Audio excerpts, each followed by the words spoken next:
बालाघाट जिले का अधिकतर हिस्सा वनों से घिरा हुआ है, खासकर बैहर, बिरसा और परसवाड़ा के जंगल, जहां आदिवासी बैगा सबसे अधिक निवास करते हैं। हाल ही में केंद्र सरकार ने बैहर विधानसभा क्षेत्र के कुछ पंचायतों के वन आच्छादित जमीन खनिज उत्खनन के लिए निजी हाथों में देने का निर्णय लिया है, जिस पर बैहर विधायक संजय उइके ने चिंता जताई है। विधायक का कहना है कि बालाघाट जिले के बैहर, परसवाड़ा और बिरसा क्षेत्र से लकड़ी, बांस और तेंदुपत्ता के अलावा अन्य वन औषधियों का दोहन वन विभाग द्वारा किया जाता है, किंतु पिछले कुछ सालों से सरकारी तंत्र की लापरवाही से बांस और तेंदुपत्ता का रकबा घटा है। कांग्रेस की सरकार ने साल 2006 में वन अधिकार कानून बनाकर आदिवासियों को वनोपज के दोहन की जिम्मेदारी दी थी, क्योंकि आदिवासियों का पूरा जीवन जल, जंगल, जमीन पर आधारित है, जिन्हें वे देवताओं की तरह पूजते हैं। वे जैव विविधता का पूरा ध्यान रखते हैं। मुझे पता चला है कि सरकार मेरी विधानसभा के 4-5 पंचायत क्षेत्रों के जंगल, मैंगनीज और बॉक्साइट की खुदाई के लिए निजी हाथों को सौंपने जा रही है। एक तरफ सरकार पर्यावरण बचाने मुहिम चला रही है, वहीं दूसरी तरफ वनों का रकबा घटाकर खनिज उत्खनन करा अपना खजाना भरना चाहती है। ऐसे में हम संघीय विनियम संहिता SFR के माध्यम से सरकार से बातचीत कर यह निर्णय वापस लेने की गुहार लगाएंगे।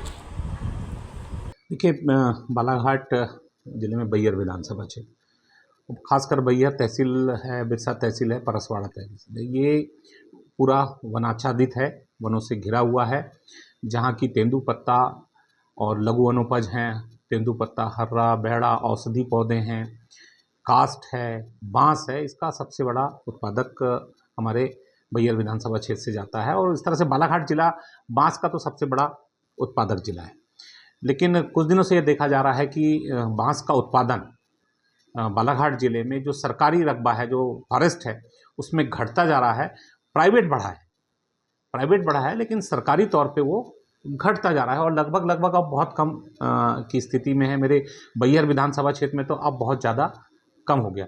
इसी तरह से मैंने देखा कि तेंदुपत्ता में भी ठीक से रखरखाव नहीं होने के कारण, ठीक से उसका होने का समाधान नहीं हो पाने के कारण तेंदुपत्ता का भी हमारा उत्पादन घटा है। तेंदुपत्ता का भी जो ये है संग्रहण, वो भी घटा है।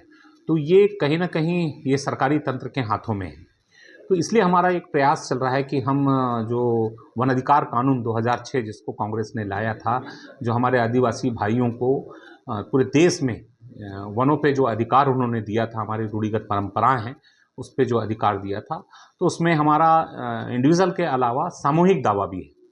तो हमारा प्रयास है कि हम सामूहिक दावा में वनों को प्राप्त करें, और उसका दोहन तो हम करेंगे, लेकिन उसका संरक्षण भी करेंगे, ताकि उससे हमारी आजीविका चल सके। हमारा आदिवासी समाज आदिकाल से वनों पे आश्रित रहा है, और लघु वनोपज हो और वनों पे जो चीज़ें होती हैं उन पे अपना जीवन यापन करता रहा है। तो हम चाहते हैं कि एक बहुत बड़ी राशि उनसे सरकार द्वारा प्राप्त करती है, और उससे हमारा आदिवासी समुदाय, जिसने कि जल, जंगल, जमीन दोनों बचा के रखा है, उससे सरकार द्वारा किसी न किसी रूप में उसको वंचित किया जाए। तो हमारा प्रयास है कि जो कांग्रेस ने 2006 में वन अधिकार कानून लाया है, तो उसमें हम सामूहिक दावा लेकर उस पर अपना अधिकार प्राप्त करें। सर, क्या लगता है जिस तरह से आप बता रहे हैं कि वन पर जो घटा है, क्या वजह है इसकी, मतलब घटने की? देखिए, मैंने कहा ना कि जो शासकीय मशीनरी है उसको ठीक से रखरखाव नहीं कर पा रही है। हमारा कल्चर रहा है, हमारे आदिवासी भाइयों का, कि अगर पेड़ काटता है तो पेड़ काटने के पहले उसकी पूजा करता है, और किस तरह से जैव विविधता का जो नियम है, जैव विविधता का पालन करना चाहिए, किस तरह से उनका रखरखाव करना चाहिए, ये शायद मैं ऐसा मानता हूँ कि शासन प्रशासन तंत्र उतनी अच्छे से नहीं कर पाता है जितना हमारा आदिवासी समाज करता है। सर, ये देखा जा रहा है कि जिस तरीके से आप बोल रहे हैं कि प्राइवेट सेक्टर की ओर सरकार ज़्यादा ध्यान देती है, उसको प्राइवेट सेक्टर हाथ में सौंपने की तैयारी कर रही है। जिस तरीके से होम्योपैथिक को ज़्यादा सरकार तवज्जो दे रही है कि आयुर्वेद का इलाज को ज़्यादा महत्व दे रही है, ऐसे में अगर दूसरों के हाथों में देती है तो क्या जंगल ऐसे बच पाएगा? देखिए, अभी मेरी विधानसभा क्षेत्र में 4-6 पंचायतें हैं जहाँ लगभग 500 हेक्टेयर वन भूमि ये प्राइवेट हाथों पे सौंपने का प्रयास सरकार द्वारा माइनिंग के लिए, बॉक्साइट माइनिंग के लिए देने का एक प्रयास, मैग्नीज और बॉक्साइट माइनिंग देने का एक प्रयास भारत सरकार और मध्य प्रदेश सरकार द्वारा किया जा रहा है।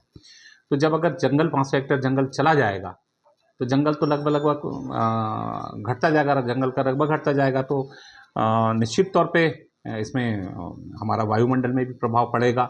जो बय्यर जिसको कहा जाता था कि गर्मी में भी जो ठंडक देता है, तो निश्चित तौर पे उस पे भी असर होगा। साथ ही साथ सरकार का मेरा ऐसा मानना है कि सरकार जो ये सब प्रयास कर रही है, सरकार का एक काम दिखावे का है कि हम जंगल बचा रहे हैं, पर्यावरण पे संरक्षण कर रहे हैं, केवल दिखावा करने का काम। सरकार केवल और केवल अपना झोली भरने का, सरकार अपना खजाना भरने का काम कर रही है। इसके अलावा सरकार का ध्यान इस ओर नहीं है। अगर ऐसी स्थिति बनती तो फिर क्या कदम रहेंगे आपके?